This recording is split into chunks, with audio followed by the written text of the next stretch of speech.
Saya itu kalau sedang tahajud, matehai para wali-wali songo atau apa, itu yang terpikir di saya itu hanya satu. Agama Islam itu lahir lewat Quran dan hadis. Tapi kemudian tahu-tahu tetap berimprovisasi, berkembang sesuai tokoh yang membawa.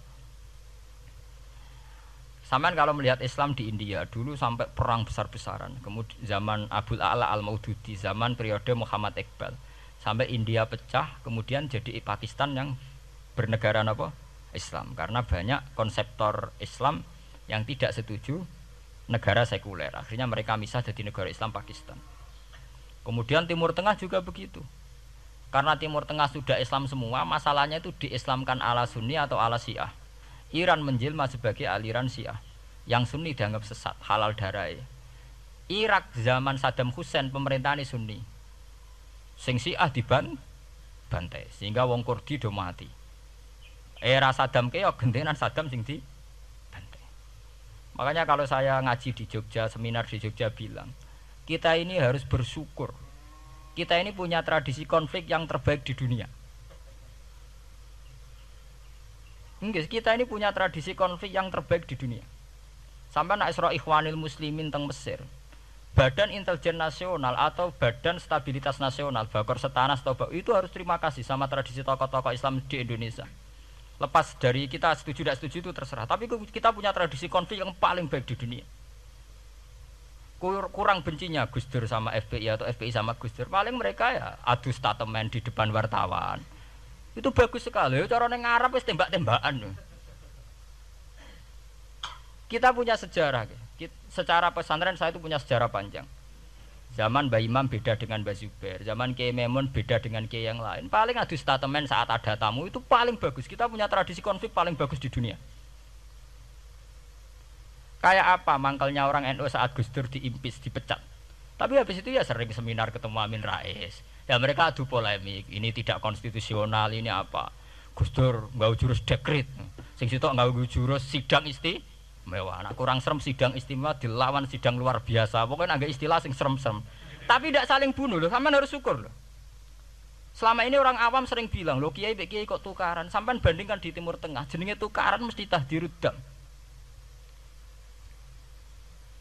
Para polisi, para badan intelijen, para yang menjaga stabilitas negara ini harus terima kasih sama tradisi tokoh-tokoh Indonesia. Yang namanya di Mesir, di Irak, di mana-mana jenenge tukaran mesti melibatkan pertumpahan darah. Saat Arab Saudi jadi Wahabi itu besar-besaran itu. Pembunuhan apa pengusiran orang-orang Sunni. Tapi di Indonesia enggak. Tradisi anarkis. Paling itu tadi adu polemik. MLB dilawan MLB itu masih keren sekali, tidak apa-apa. Itu lebih baik ketimbang adu jotos atau adu hizib lah. Itu masih bagus. Dan ini sampean biar paham, biar syukur jadi bangsa Indonesia. Kita punya tradisi konflik yang baik. Sama nak setelah peristiwa teng Irak, teng Sudan, teng Khartoum, teng Darfur, itu kan orang Islam semua. Gara-gara beda mazhab saling bunuh. Di Mesir ya gitu Ikhwanul Muslimin dengan pemerintah dan sebagainya. Hatta saya sebesar Sayyid Qutb sing tokoh populer mohon gak budute mboten jelas. Di Indonesia bagus sekali. Kita menangi zaman secara sejarah ya. Kita menangi bedanya dulu Ahmad Hasan dengan tokoh-tokoh NU. Kula nu menangi secara sejarah sering baca. Terus zaman anyar-anyarane NU asas tunggal bedanya Gus Dur dengan Kiai As'ad. Sak mangke bedane PKB dua versi. Mereka menyelesaikan secara beradab. Lewat pengadilan, kok pengadilan kalah lewat MA, beradab sekali.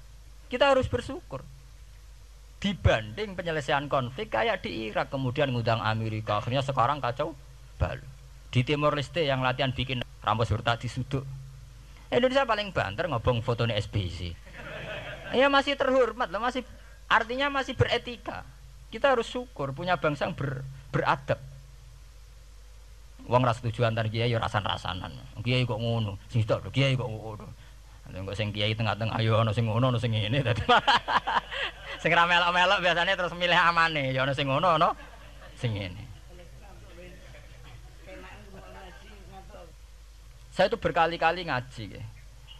Sampean kalau sering baca Quran dan menghayati, artinya ora maca Quran pelang-pelang ora karepe menghayati. Saya itu sekarang sesadar-sadarnya, saya masih belajar. Ini jamaah sini harus tahu. Saya hingga detik ini masih belajar. Entah itu lewat belajar baca Jalalain atau belajar merenung maupun belajar lewat yang lain. Quran itu dulu ya sering nyebut begitu itu saya tidak paham. Sekarang itu saya paham, tambah paham. Misalnya di juz 4 ada istilah ikhwanan. Orang mukmin disuruh ingat peristiwa-peristiwa yang dulu saling kuntum a'daan fa'allafa baina qulubikum fa'asbahtum bi ni'matihi napa ikhwanan. Dulu kamu bermusuh-musuhan yaitu antara kelompok Aus dan Khazraj. Gara-gara barokatul Islam sekarang kamu menjadi ikhwana. Menjadi bersaudara. Sampean kalau melihat TV merunut konflik di Irak, sering ada bom bunuh diri, itu kan ada asal usulnya. Memang sekarang orang menimpakan kesalahan itu pada pasukan multinasional yang dipimpin Amerika dan Inggris. Tapi sebetulnya ada usul-usulnya. Sampai Amerika bisa masuk karena orang Irak tidak ikhwanan. Tidak apa? Yaitu ada Syiah, ada Sunni, mereka saling menikam, saling bunuh. Sehingga karena ada ikhwanan ini pihak ketiga masuk, yaitu tentara multinasional. Makanya saat di Jogja ditanya, cara jenengan sebuti menyangkut Ahmadiyah, menyangkut konflik di Jakarta, saya bilang sekarang setiap orang bikin from apa forum, ya itu baik kalau niatnya baik. Tapi andaikan saya ditanya Tuhan nanti, hak kowe iku kelompok apa? Pokoknya angger NU atau Muhammadiyah aja mayoritas, aku milih salah sitok itu.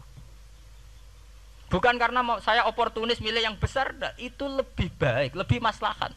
Karena kalau setiap orang merasa benar bikin kelompok sendiri akan menjadi kelompok banyak. Dan saat menjadi kelompok banyak, tentu konflik itu lebih tidak terpola. Tidak apa? Terpola. Umpama Hasim tukaran mbek Din Samsudin itu terpola.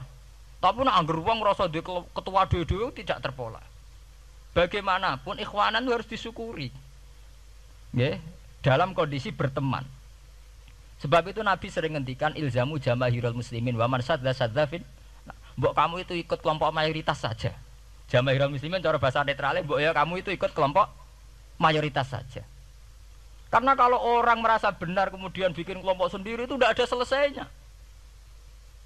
Lah akulah cara nuruti GR sebagai kelompok dhewe. Wong aku ya di umat, di pengaruh sing nyucup wis akeh. Tapi kalau semua orang merasa begitu kan repot nanti. Mursid di kelompok dhewe, tukang toreko di kelompok dhewe, tukang ngaji di kelompok dhewe. Model kitab pirang-pirang sesuk ana jamaah Jalalain, jamaah Muin, jamaah Fathul Wahhab. Nek sing iso ngaji jamaah tahlil, jamaah istighosah. Ora ana bare itu. Saya tuh kalau ditanya di Jogja, meskipun saya kritis, artinya kritis itu mungkin terhadap satu fenomena kita tidak setuju atau Muhammadiyah dalam banyak hal atau satu dua hal. Itu tidak menjadi alasan kita untuk tidak mengikuti mainstream. Karena kalau mainstream ini dilanggar, itu kita tidak akan ikhwanan. Dan akibat negatif dari tidak ikhwanan adalah kayak kasus Irak. Iran itu kenapa tidak mudah diserang Amerika padahal punya nuklir? Karena mereka seragam Syiah semua. Itu lebih gampang, lebih susah. Lawan itu apa? Susah. Arab Saudi juga mudah diadu karena karuan seragam Wahabi semua. Kita tidak bicara itu ya akidah. Mungkin kamu bisa debat Wahabi itu benar apa enggak. Tapi karena relatif aman, nggak diacak. Indonesia juga gitu. Kenapa tidak banyak konflik? Karena orang itu Islamnya kalau udah NU ya Muhammadiyah. Buat cocok ra cocok bae milih. Itu lebih mudah. Ketimbang ada faksi-faksi baru kemudian stabilitas menjadi tambah kacau. Mulane kula niku saya pribadi menghimbau ya. Melihat ayat itu dihitung Tuhan sampai Allah ngendikan apa ifkuntum a'daan fa'allafa baina qulubikum fa asbahtum bi ni'matihi napa. Kekuatan sebuah negara itu bukan karena senjatanya canggih, tapi karena rakyatnya tidak bentrok. Ya bayangkan kayak Indonesia. Andai kan Jawa itu mayoritas Islam. Kemudian mereka ingin mendirikan negara Islam. NTT merasa tidak diwongke terus keluar dari Indonesia. Nanti Maluku Ambon juga gitu. Daerah-daerah yang Islamnya tidak mayoritas begitu. Kayak apa susahnya militer?